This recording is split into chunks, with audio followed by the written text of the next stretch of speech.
गुरु के चरणों में। जैसा कि पहले लिखा जा चुका है, मैं 3 जून 1922 को पहली बार प्राणाहुति प्राप्त करने के लिए अपने गुरु के चरणों में पहुंचा। उसके प्रभाव से मुझे लगा कि मैं एक ऐसे स्तर पर पहुंच गया हूं जहां का वातावरण बाह्य वातावरण से बिल्कुल भिन्न है। यह भाव बना रहा और कई दिनों तक उसी अवस्था में रहा। मैंने श्री रामचंद्र मिशन द्वारा प्रतिपादित हृदय में ईश्वरीय प्रकाश पर नहीं वरन अपने मालिक के रूप पर ध्यान प्रारंभ किया। यह बिल्कुल स्वाभाविक रूप से अपने आप हुआ और मैं ऐसा ही करता रहा। SSLC और मैट्रिक की परीक्षा पास करने के बाद मैंने ध्यान पद्धति गंभीरता से अपना ली। 6 महीने में मैंने देखा कि मेरा संपूर्ण हृदय मानो शांत प्रकाश से भर गया था और प्रकाश का वह पौधा अपनी सभी टहनियों और पत्तों से प्रकाश फेंक रहा था। मैंने अभ्यास जारी रखा।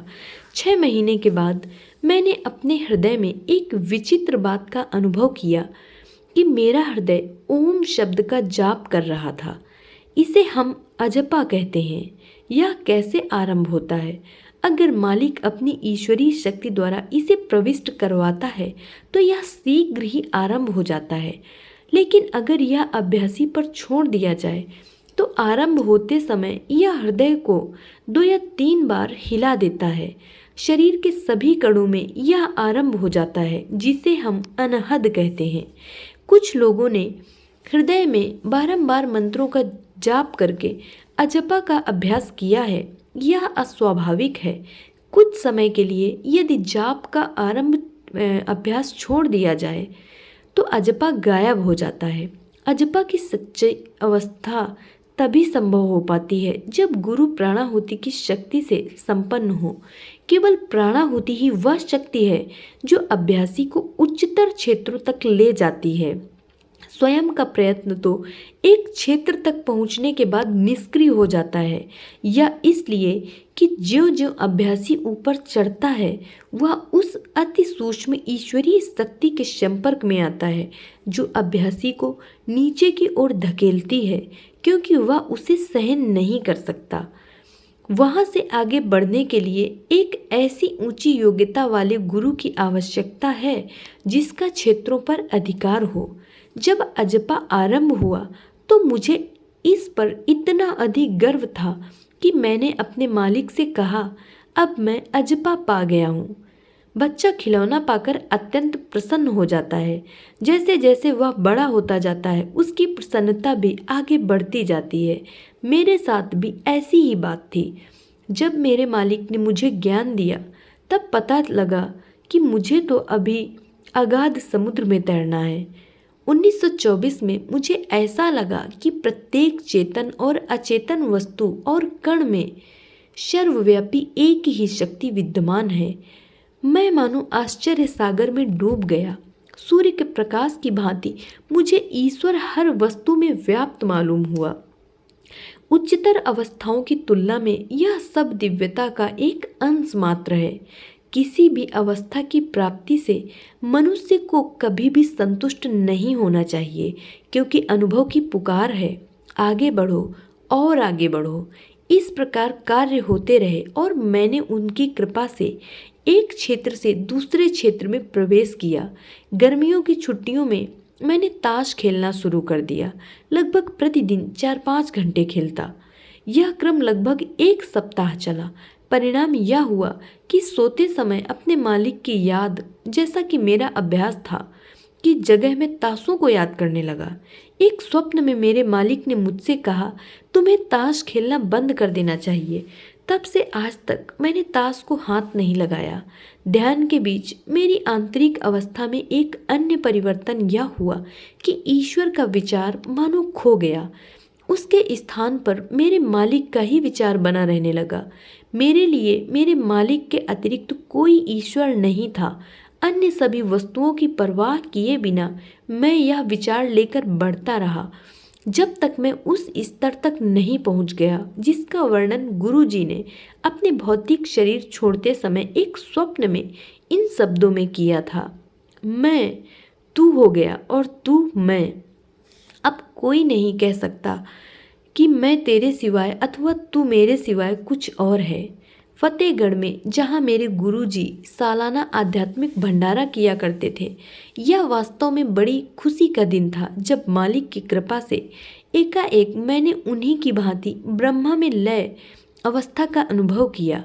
यह अनुभव 3 बार हुआ। मुझे विश्वास हो गया कि यही असली अवस्था है जिसे मुझे अवश्य प्राप्त करना है। उसी समय से मैंने असली अवस्था लाने के लिए अपने आप को व्यवस्थित करना आरंभ कर दिया। यह मेरी कोरी धारणा मात्र नहीं थी कि मैं उस अवस्था में था, बल्कि मेरे अंदर सचमुच कुछ असली चीज जागृत होना आरंभ हो गई थी। मैं चुपचाप बिना अपने मालिक को बताए यह सब करता रहा। पहली बार जब मालिक ने मुझे प्राणाहुति दी थी, मुझ में उनकी याद जागृत हो उठी। इस प्रकार मैंने उनकी याद 3 चीज़ों के साथ बराबर बनाए रखी। मालिक का सतत स्मरण, उनमें लय अवस्था पाने के लिए अपने आप को व्यवस्थित करना, और उस समय जिस क्षेत्र में मैं था उसमें क्या हो रहा है उसे जानना और अनुभव करना। जैसा मैं पहले कह चुका हूँ, मैंने हृदय में उनके रूप पर ध्यान करना आरंभ किया। प्रारंभ में तो रूप दृष्टि में रहता है, पर कुछ समय बाद वह धूमिल पड़ने लगता है और केवल एक परछाई या आकार मात्र रह जाता है। कुछ समय बाद वह भी धीरे धीरे गायब हो जाता है और उसका केवल एक विचार मात्र रह जाता है। इसके अतिरिक्त मैं अपने सम्मुख उनके रूप पर ध्यान किया करता था। बाद की अवस्थाएं भी उसी क्रमानुसार हैं। कुछ दिनों के अभ्यास के बाद रूप सूक्ष्मतर हो जाता है और फिर धीरे धीरे अपने आप स्थान पर केवल उसके एक विचार मात्र को छोड़कर लुप्त होने लगता है। जब यह विचार भी लुप्त हो जाता है तो अभ्यासी को मात्र कल्पना कर लेनी चाहिए कि वे वहाँ मौजूद हैं। बाद में जब वह कल्पना भी गायब हो जाती है तो दूसरी अवस्था का आगमन होता है, परंतु इसे अपने आप स्वाभाविक रूप से शुरू होना चाहिए। इच्छित प्रयत्न से इस अवस्था को पैदा नहीं करना चाहिए। इस अवस्था में अभ्यासी अपने आप को मालिक की तरह समझने लगता है। यदि वह काफी सूक्ष्म ग्राही है तो उसे ऐसा लगने लगता है कि उसके शरीर के सभी अंग प्रत्यंग उसके मालिक के ही हैं। यहाँ फिर मैं यह चेतावनी दोहराना चाहता हूँ कि इसे भी स्वाभाविक रूप से स्वतः पैदा होना चाहिए, प्रयत्नपूर्वक नहीं। यदि अभ्यासी सही ढंग से आगे बढ़ना चाहता है तो शरीर का ख्याल भी शीघ्र ही गायब होना शुरू हो जाता है। वह अनुभव करना प्रारंभ करेगा कि शरीर न तो उसका है और न ही उसके मालिक का, परंतु फिर भी यह विचार रहना चाहिए कि उसका अपना शरीर भी मालिक का ही शरीर है। जब यह विचार गायब हो जाता है तो उसे कल्पना करनी चाहिए कि स्वयं वही मालिक है। अंत में जब यह कल्पना भी फीकी पड़ जाती है तो यह प्रतिक्रिया उसे तीसरी अवस्था में ले आती है, और यह है आत्मा का मालिक में होना। यह स्वतः सारे चरणों को पूर्णता प्रदान कर देती है। इसके बाद शरीर अथवा आत्मा का विचार भी नहीं रह जाता। अब कहीं भी वह नहीं होता और वास्तव में कार्य की इतिश्री हो जाती है। जब मैं आत्मा पर ध्यान करने की इस अंतिम अवस्था में था तो एक स्वप्न में मेरे मालिक ने मुझे स्वयं आत्मा पर ध्यान करने की आज्ञा दी। उन्होंने इसका तरीका भी बताया जो निम्नलिखित है। बिना हिले डुले बिस्तर पर चित लेट जाओ और कुछ समय तक आत्मा पर ध्यान करो। मैंने इसे पूरे 1 मास तक किया। अधिक से अधिक समय देने के लिए दफ्तर से छुट्टी ले लेता था। यह वास्तव में मेरे मालिक की कृपा का ही फल था कि यह तरीका अपने आप मेरे दिमाग में आ गया। हर पग स्वयं अगले कदम का इशारा दे देता है। मेरे गुरुजी ने किसी को अपने रूप पर ध्यान करने के लिए नहीं कहा था, और मुझे गर्व है कि मैं ही अकेला व्यक्ति था जिसने इस तरीके को अपनाया। हालांकि बहुत से लोग ऐसे भी थे जो यदा कदा उनकी याद कर लिया करते थे। इस संपूर्ण क्रिया विधि को पूरा करने के बाद मैंने निषेध की स्थिति को लाने का विचार किया। मैंने इसे आरंभ भी कर दिया। उस समय मुझ पर मालिक की भरपूर कृपा बरस रही थी। इसके बाद तुरंत ही मेरे मालिक ने बताया कि चूंकि मैंने अंतिम तरीका आरंभ कर दिया था, वे मुझे कार्य देने के लिए विवश थे, अन्यथा वे ऐसा करने के लिए अभी कुछ समय और लेते। अगर ऐसा न हुआ होता तो दूसरों को प्रशिक्षित करना मेरे लिए संभव न हुआ होता। यह विषय बाद में आएगा। अपने अभ्यास के दौरान मुझे एक विचित्र अनुभव हुआ कि संसार की प्रत्येक वस्तु, ईंट, पत्थर, फूल, पत्ते आदि सभी चारों ओर ईश्वरीय शक्ति बिखेर रहे हैं। मेरी दिलचस्पी और भक्ति इतनी तीव्र हो उठी कि मैंने कांटों को भी प्यार से गले लगा लेना चाहा। यह हालत लगभग 1 सप्ताह तक रही। तब एक अन्य अवस्था खुली जिसका वर्णन मैंने अपनी पुस्तक अनंत की ओर में किया है। इसके पश्चात अनेक घटनाएं घटी जिनकी सूचना पत्रों द्वारा मैंने समय समय पर अपने मालिक को दी है। उन्होंने कुछ पत्रों का उत्तर भी दिया। 15 अगस्त 1931 को सुबह मैंने अपने अंदर और बाहर एक अत्यंत प्रबल ऊर्जा या शक्ति का अनुभव किया, जिसके लिए मेरी अंतर्ध्वनि ने विश्वास दिलाया कि यह मेरे मालिक द्वारा दी गई थी।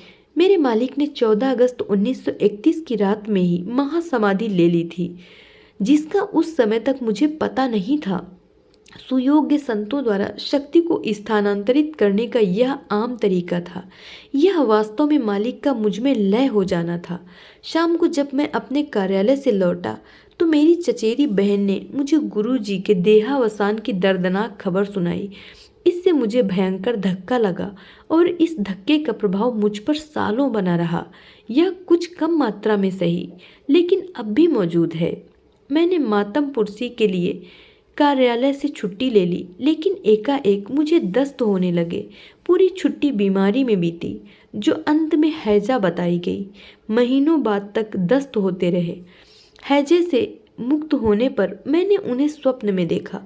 उन्होंने मुझसे पूछा, दस्तों का क्या हाल है? मैंने कहा, यह अब भी चल रहे हैं। उन्होंने आज्ञा दी कि मैं एलोपैथिक इलाज बंद कर दूं। मैंने उसी समय उसे बंद कर दिया। फिर उन्होंने मुझसे पूछा, तुम्हारी आध्यात्मिक अवस्था कैसी है? मैंने उत्तर दिया, इसे तो आप ही ज़्यादा जानते हैं। मेरे कहने का तात्पर्य था कि यह उनकी जिम्मेदारी थी। उन्होंने कहा, क्या ऐसा है? मैंने कहा, जी हाँ मेरे हुजूर। पुनः उन्होंने मुझे प्राणाहुति का एक झटका सा दिया। मुझे ऐसा लगा कि सिर से पैर तक मेरा सारा शरीर आध्यात्मिक ऊर्जा से भर उठा है। जब उन्होंने मुझे दूसरा झटका दिया तो मेरा हृदय लगभग फटने वाला था। मुझे हृदय में आध्यात्मिक पीड़ा महसूस हुई। एक तीसरा झटका मेरी जीवन लीला समाप्त कर देता। इसी उद्देश्य की प्राप्ति के लिए ऋषिगण आध्यात्मिकता की वेदी पर अपना सभी कुछ त्याग कर जंगल में सालों तपस्या करते थे। अतः मेरे लिए ठीक न था कि मैं उनसे प्राणाहुति रोक देने की प्रार्थना करता। मैं मालिक के पास उस समय इसी की प्राप्ति के लिए गया था। मैं बिना किसी मूल्य के इसे प्राप्त कर रहा था। मैंने दूसरे ढंग से अपनी इच्छा उनके सामने प्रकट की। मैंने कहा, मेरे मालिक, मेरे प्राण निकल जाएं, मुझे इसकी भी कोई चिंता नहीं। यह सुनते ही वे चौंक उठे और उन्होंने तुरंत प्राणाहुति रोक दी। अब मैं यहाँ उस प्राणाहुति के प्रभाव का वर्णन करता हूँ। मैंने अनुभव किया है कि ये कई दिनों तक मेरे शरीर के कण कण तथा रोम रोम में विद्यमान रही। यह कुछ समय तक चलता रहा। यह वह उच्च अवस्था है जिसके लिए बड़े बड़े संत महात्मा भी लालायित रहते हैं। यह मालिक में पूर्ण लय अवस्था का द्योतक है। मैं अपने मालिक को अपनी हालत लिखा करता था, परंतु उन पत्रों की प्रतिलिपियां अपने पास नहीं रखता था। जब उन्होंने अपने शिष्यों को अपनी आध्यात्मिक अवस्था एक डायरी में लिखने का आदेश दिया तो मैंने भी उनकी एक प्रति अपने पास रखनी शुरू कर दी, जो आगे दी जाएंगी। धन्यवाद। और अपनी प्रत्येक गलती के लिए मैं क्षमा चाहती हूँ।